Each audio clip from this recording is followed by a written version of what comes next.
in Michigan had thought that I had passed away, and they had a funeral for me. And a lot of people actually wonder this, like, what will people say at your funeral about you? But the weird thing is that I already know that answer.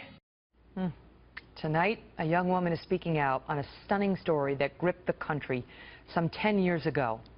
Responders at the scene of a horrific accident mistakenly confused the identities of two young women with similar physical attributes. One survived, the other did not. In just a moment, we will speak to the survivor of that crash, Whitney Cerak Wheeler, who was presumed dead.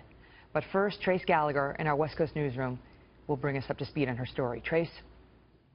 Megan, by all accounts, the scene of the crash on Interstate 69 in northern Indiana was chaos. Bodies, backpacks, and wallets scattered across the road and in the tall, muddy grass. 5 dead, 2 gravely injured. 18-year-old Whitney Cerak was placed in a helicopter with Laura Van Ryn's identification.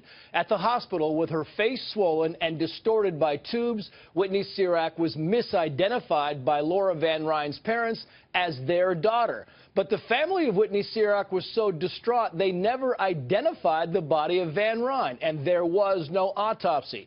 So while the Cerak family buried who they thought was their daughter, the Van Ryn family sat bedside for weeks caring for who they thought was their daughter, braiding her hair, painting her toenails, trying to talk her out of a coma. The matter was clearly complicated by the fact that both women had striking similarities: blonde hair, same height, similar features. So much so that Laura Van Ryn's boyfriend of 3 years later commented how familiar her hands, feet, and complexion were, noting only that her eyes looked blue instead of, quote, that awesome greenish tint.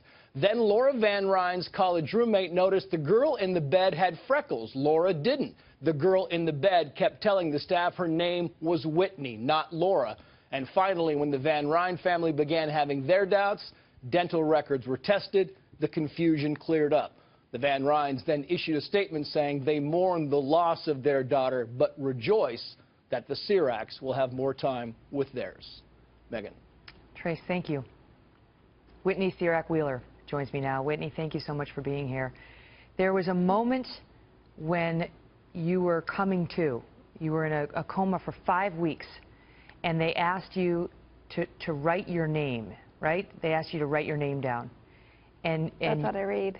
And you wrote Whitney. Who was there when you did that? I honestly don't know. I couldn't tell you that. I was slowly coming out of a coma, so my memory wasn't totally with me yet. Is it true, is your understanding that it's true that that's the moment that the Van Ryns understood for the first time that you were not their daughter? Yeah. Their devastation, we can all understand. But tell us about the moment, as it's been told to you, that your parents found out you had not died. I think that everyone was confused because I don't think a story like this has happened before, so no one really thought it was real. But they went down just to make sure that everything was, as it seemed. So they went down and they checked, and they were reunited with me. What is it like for you to see your own tombstone with the date of death on it? Yeah. It just, the whole thing seems surreal to me, just like it seems like a Lifetime movie, that it wasn't really my life. And did you, what kind of relationship have you had with the Van Ryns since then? Yeah, I absolutely love the Van Ryn family. I think they are a beautiful picture of like what Jesus would act like if he were here now, because they loved me when they thought that I was their daughter, and then they continue to do so. They continue to love me as family, even when they knew that I wasn't Laura.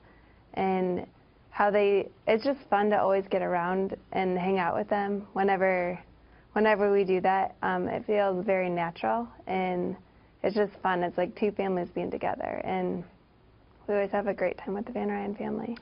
You were friends with Laura and the others who were killed in that car crash. Do you have survivor guilt? I definitely did, and I feel like that just being the only college student to survive, and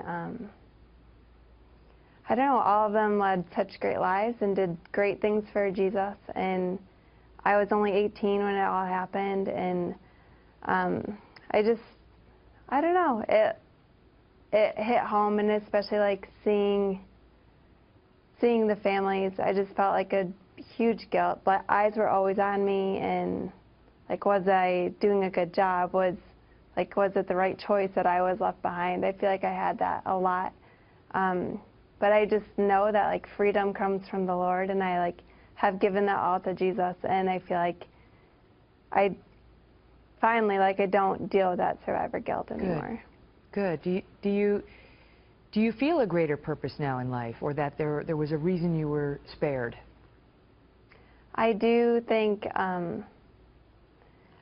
just like having that passion, like living with passion, and that's one thing that I've seen since the accident. Like, I've seen a huge difference in who I am, who I was 10 years ago, and just living out faith. That's one thing I've actually become really passionate about, is not just going to church and sitting in the walls, but going outside and living church, and like being who we're called to be through the Bible. Like, this is what Jesus said, so we go out and we do it. We don't just learn about it in church. We go out and we do it. We talk about it to others. So it's been something I've been really passionate about, and I just feel like the Lord is like, okay, you're going to do this. I'm going to push you a little further, and you're going to learn something more about me. So my relationship with Jesus has gone so much deeper and because of this whole thing. You're now married with children of your own. The law has changed to make it, the identification of victims, much more clear and controlled, and we are very glad that you are with us tonight. Whitney, all the best to you and your family and the Van Ryns as well. Thank you.